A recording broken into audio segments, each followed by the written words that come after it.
What is going on, guys? Welcome back to the channel and welcome to my very first Wuthering Waves calculation video, in which we're going to be covering Jinhsi. She is going to release in a few days. In about 4 days she's going to be releasing, and I'm very excited because she seems like she's going to do a lot of damage, and we're going to tackle exactly or more or less how much damage she's going to be actually doing. So if you like this type of content, let me know by liking the video, leaving a comment in the comment section below, and consider subscribing to the channel. Without further ado, let's get right into the video. Okay, so right here we have kind of like my bare bones version 1 spreadsheet for Wuthering Waves.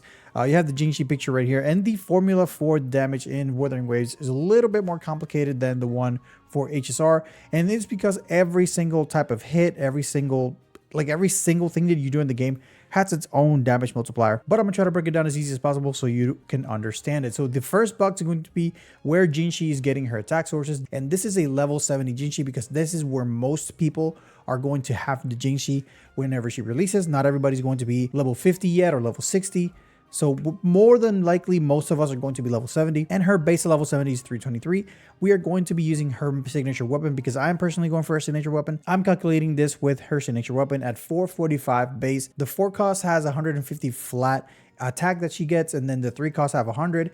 The 1 cost, we are doing 18% on the attack because that's what the main stat we're going to go for. And obviously this is running a 4-3-3-1-1 setup. The 4-4-1-1-1 setup we're going to have to calculate in a different video because I just didn't do it in this one. This is assuming that we rolled 0 subs in a flat attack and only 10% in percentage attack. She also gets 12% from her passive, and as of right now she doesn't have any attack buffs. As far as the rest of her build, this is her final attack. Her crit rate is set at 50% and the crit damage at 180. I think most people are hovering around here. A lot of people are hovering around 60, but not everybody with normal builds is going to be hitting 80 or 70 as of right now. So I'm just going to leave it at 50 for now. I think this is a pretty good relatable point for most people, including myself. A lot of my characters are still hovering around 50% crit rate. As I just mentioned, we are going to be using her weapon, and her weapon has a 12% additional bonus for all attributes. This is what this 12% damage bonus is right here. Moving on to the elemental damage bonus, she is running the 2-3 cost Spectro damage bonus increase. The other 60%, she's getting 20 from her own kit,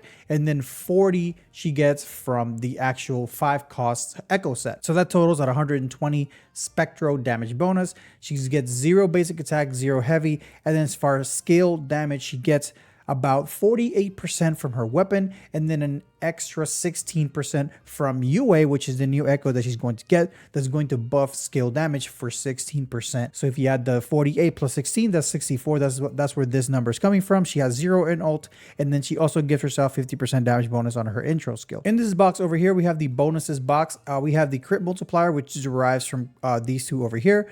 The amplifications we have, these are buffs that usually come from other allies like Verena, like Taoki, like Jin. All those people give you amplification damage bonuses. So we're going to add those in when the time comes. But as of right now, they're at 0. And then the resistances, there's nothing really here that we can technically change right now, except the base resistance, because Spectre Rover at max sequence, he can do minus 10%, I think it is, Spectro damage bonus. So we can actually tweak with that and see how much damage it can actually add into our damage.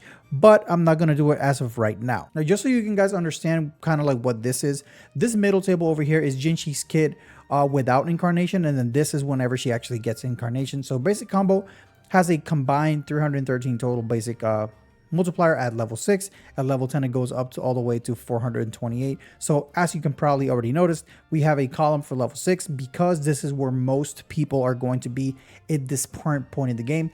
Level 6 talent is where most people are going to be. Level 10 talent is where everybody wants to be, so I decided to calculate both. So just Jinhsi with her weapon and her Spectro damage set with double 3 cost Spectro damage bonuses. She's hitting for her basic combo 6,000 at level 6, 9,100 at level 10. Her heavy attack is for about 3k or about 4k, 5k at level 10. I'm actually just going to focus on level 6 over here. I'm going to link this spreadsheet in the description so you guys can go ahead and go crazy with it. Tweak around with the build that you currently have pre-farmed, and then you can kind of like see more or less where your damage numbers are going to be. But for the purpose of this video, I'm just going to focus on level 6 because this is where most people are going to be, including myself. Her air attack or mid-air attack without Incarnation is 1926.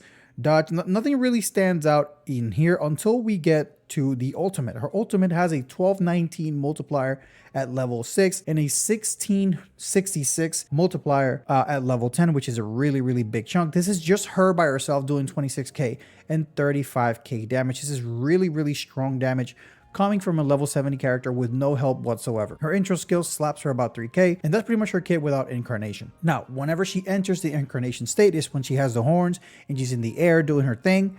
Her basic combo is going to go from 313 to 417, hitting for about 9,000. Her heavy attack for some reason hits a lot less. Her dodge counter hits a little bit more. And now this is where it starts getting kind of crazy.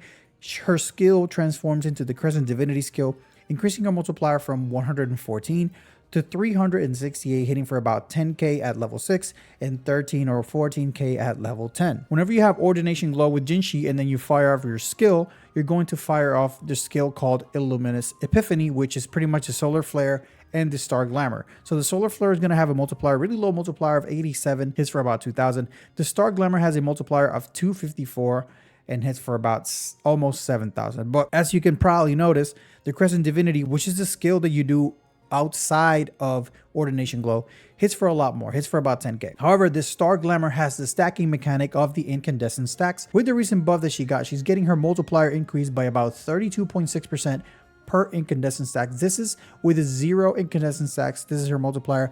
As you can see, as soon as we add an incandescent stacks, this is already having one incandescent stack. It's already almost more damage than just the Crescent Divinity by itself. And then she gets a max of 50 stacks. So let's put 50 here and see how much damage this is going to do. 51,000 just her by herself. This could be a crit, could not be a crit, because this is the average crit multiplier. It's not actually considering her critting or not. It's just an average crit multiplier. And at level 10, she's hitting for about 70k. Mind you, this is just her with her Echo, the 5P Spectro set, and her own weapon. That's just it. There's nothing else. No Verena, no Taoki, no, nothing else, okay? Now, mind you that you can only access the Star Glamour or the Illuminous Epiphany after your basic combo 4. So you're going to do this basic combo 4, hit for about 9,000, then go straight into your Illuminous Epiphany, which hits for about this. So this is going to be about 60,000 damage when you combine the basic combo 4 into your Illuminous Epiphany, which is your Solar Flare plus your Stellar Glamour. So now let's say you're firing off your Illuminous Epiphany or your Stellar Glamour from a Taoki outro skill, which amplifies your skill damage by 38%. We're going to go up here and add 38% into the skill amplification. Now their damage is 70,000. And just like that, when you have max incandescent stacks, your damage jumps up to about 70,000. But that is not all, because we actually have another character that we can carry another buff into, which is the one and only Verena. Verena gives us a 15% attack buff, which we can put down here, increasing our damage even further. And then she also gives us an extra 15% damage boost or damage amplification to everything, because she triggers all attributes. So we have to actually add 15 into all of the attributes. Let me add them into this one's first. Actually, no, not this one. And then let's add 15 here, which makes it 53. Boom.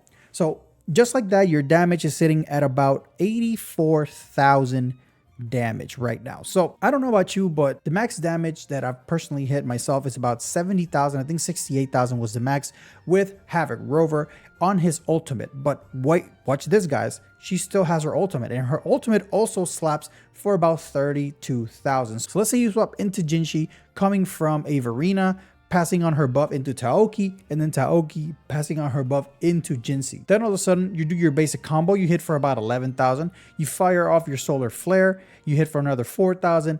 Then your Stellar Glamour hit for about 84,000.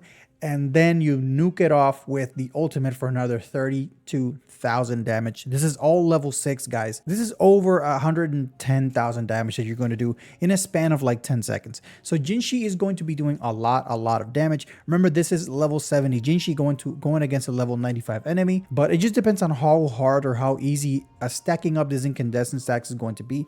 Even if you only have 10, your damage, your damage kind of like drops off significantly if you have less incandescent stacks. You're going to want to stack these before you actually fire off your Star Glamour. So we're just going to have to wait and see what kind of tech the community comes up with to actually stack her incandescent stacks. Or if you're like me and you're planning on going for her second resonance or second sequence that just gives her 50 stacks when you swap her in, that'll be great. That'll be crazy.